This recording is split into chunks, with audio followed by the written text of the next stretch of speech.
Hello and welcome. This is Cherie with Rehash Fiber, and what you just saw there was my first Rehash Fiber design. This is called the Pasadena scarf, and I'm going to tell you all about it. If you are here just for the stitch instruction, please go to the timestamp below. For the rest of you, if you want to hear the nitty-gritty, here we go. If you watch the show on a regular basis, you heard about the yarn swap with my friend as part of the Use the Stash challenge. Get rid of the stuff that doesn't serve you, and you end up trading for some stuff that is new and fresh. So with the items Sheila gave me, I ended up with 2 new balls of yarn. When I assessed them, I knew I wanted to do something special with them. And I ended up doing the same thing for the same reason, to show off the yarn, but what's great is that you're showing it off and it's 2 completely different types of yarn and different colors. So we're going to start with, they are both from the Queensland collection. The white is the Savannah. It is a very natural, earthy feeling yarn. It is soft, but it feels like nature, and that is because it is silk and cotton. It has some variances to it, some tiny little bumps in there, and it just makes it very interesting. So I wanted to showcase that in this.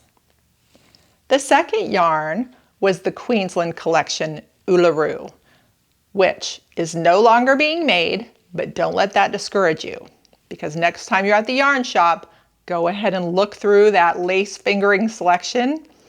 Let that colorful yarn call to you, and you can put it together in something beautiful. This, as I assessed the colors, I knew I wanted them to lay by each other.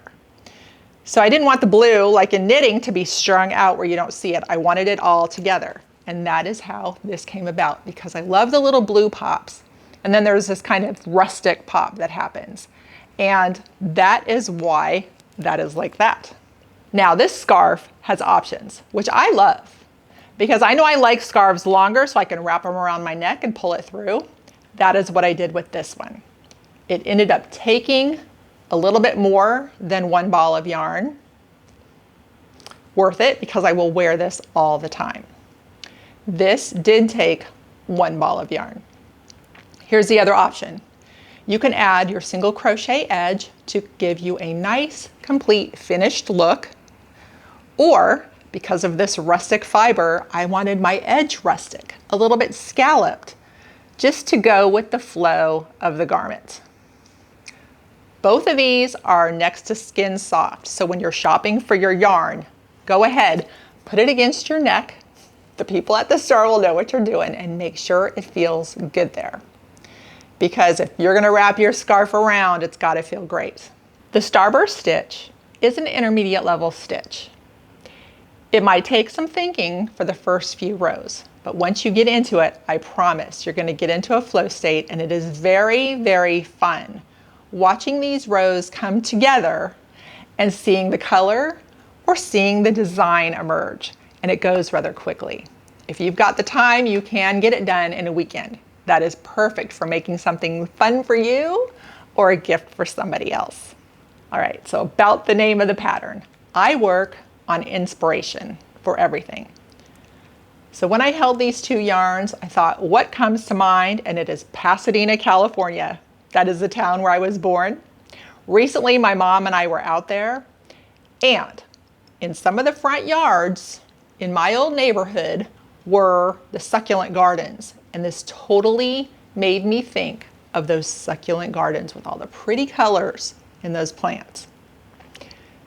Then we took a drive up into the hills outside of Pasadena, and we could look out over Los Angeles. And I saw why they call it the City of Angels, because the sun twinkled off of the buildings and it all sparkled. And that made me think of this, because this has this beautiful white that you see different variances in it because of the way the yarn is laying against each other. There we have it, the Pasadena scarf. All right, so let's take a couple moments and I'll show you how to do the stitch. For this Starburst pattern, you're going to start to see the pattern as you do it.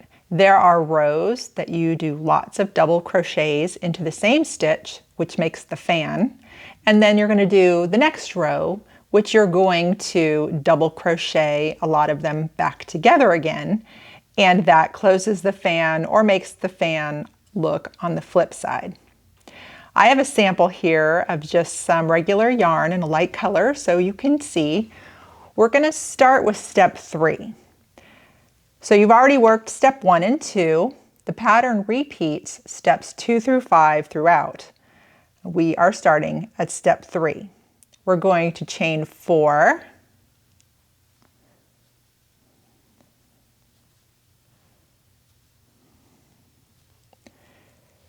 then we're going to do 4 double crochets in the top of the double crochet 5 together, which was at the base of the chain. So that is the last stitch we did from the last row. We're going to go right back into that and do 4 double crochets right into this.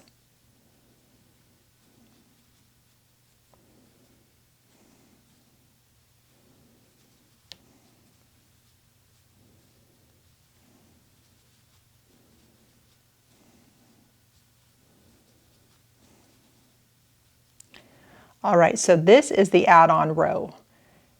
You're putting all the stitches in one stitch and making that fan. All right, after we did those 4 double crochets, we're going to skip the chain that we had made before, and we're going to do a single crochet right into this double crochet here.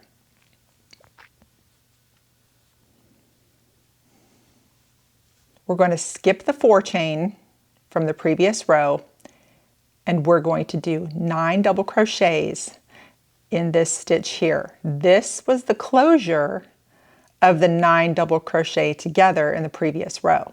So now we're adding back. We're going to do 9 double crochets.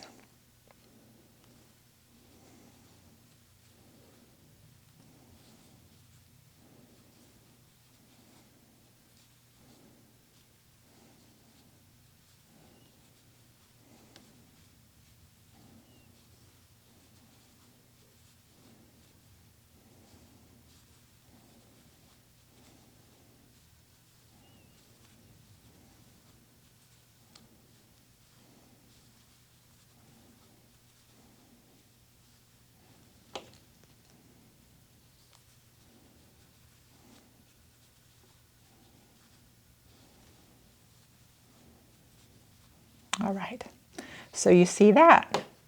We added the fan or the starburst back. It's like the flip side. Now we're going to skip these 3. We're going to do a single crochet into the single crochet from the other row. So we're going to skip the next 4 chain, and we are going to do 5 double crochets in this stitch right here.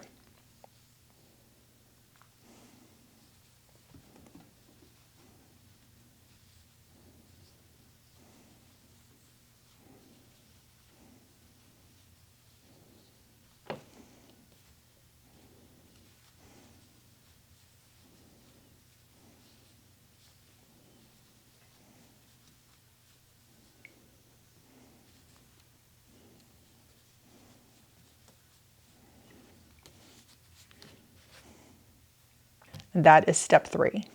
Now we're going to turn, and I'm going to take you on to step 4.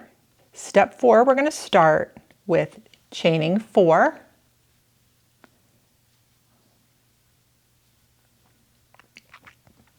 We're going to skip the first.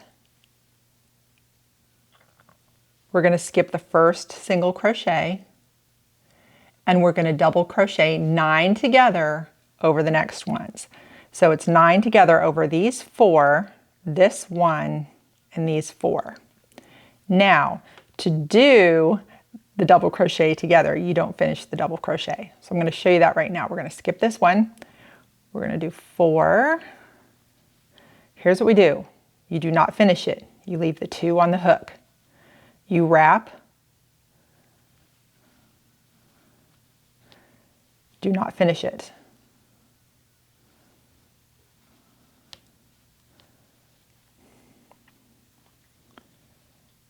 So we've done 1, 2, 3. Here's 4. Now 5 is your middle stitch there. So you know 5. We're going to do 4 more to make the 9.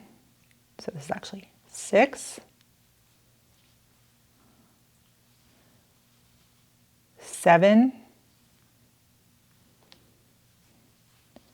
8, and 9. You have all the stitches on the hook. Now you finish it. You wrap and pull through all of it. There you go. Now we're going to chain 4. So actually the first chain you do closes that. That's 1, 2, 3, 4. Now what we're going to do is we're going to single crochet in the top of this previous fan of 9 together. So you can kind of see here your last one that you did in this double crochet together, you're going to go over 1. So we're going to go right into that one. We're going to single crochet. Now we're going to chain 3.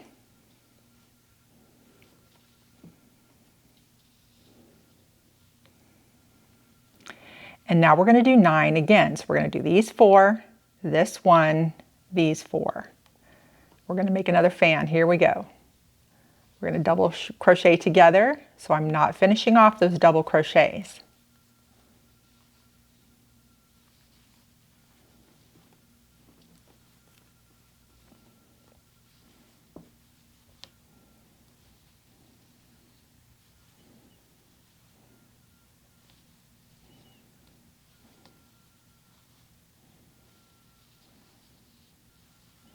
This is 6.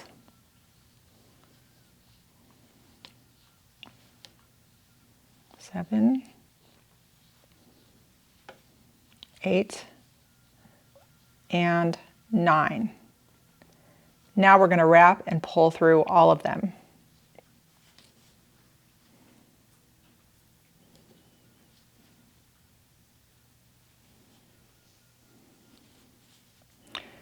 We're going to chain 4.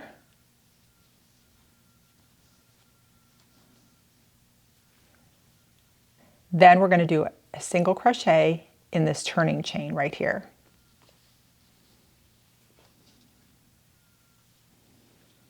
So there you have it, step 3 and step 4. It gives you an idea of how you do all the double crochets in one stitch to create the fan. And then in the next row, you're doing all those 9 double crochets together to close the fan. So it makes a really neat pattern. And there you have it. It's quite fun. It moves right along. I do need to tell you that in the pattern, I did have difficulty making the graph. I'm new to having to put the graph together, and if anybody has any advice for me on that, I will take it. What I used was Crochet Chart app for the iPad. You see this graph looks a little bit rough in some places, but it's the best I could do, and all the stitches are there. So I hope it helps you out. This pattern is now available on Ravelry. And if you make it, please send me your best picture, rehashfiber@outlook.com. Also, if you're on Instagram, include me. Put in the description @rehashfiber. That will let me know that you've posted it, and I will be so excited to see it. Also, remember to hashtag it. That helps so that if anybody else is curious and they hashtag the scarf, they're going to see everybody's scarf that is made like this. Wicked, wicked fun. I plan on wearing it a lot. I'll show you pictures along the way. And for those of you that are Patreon members and support the show, there's going to be a discount code for you for the pattern, so I can say thank you to you. I do believe that covers everything about the new Pasadena scarf by Rehash Fiber Designs. Happy crocheting, and thanks for watching.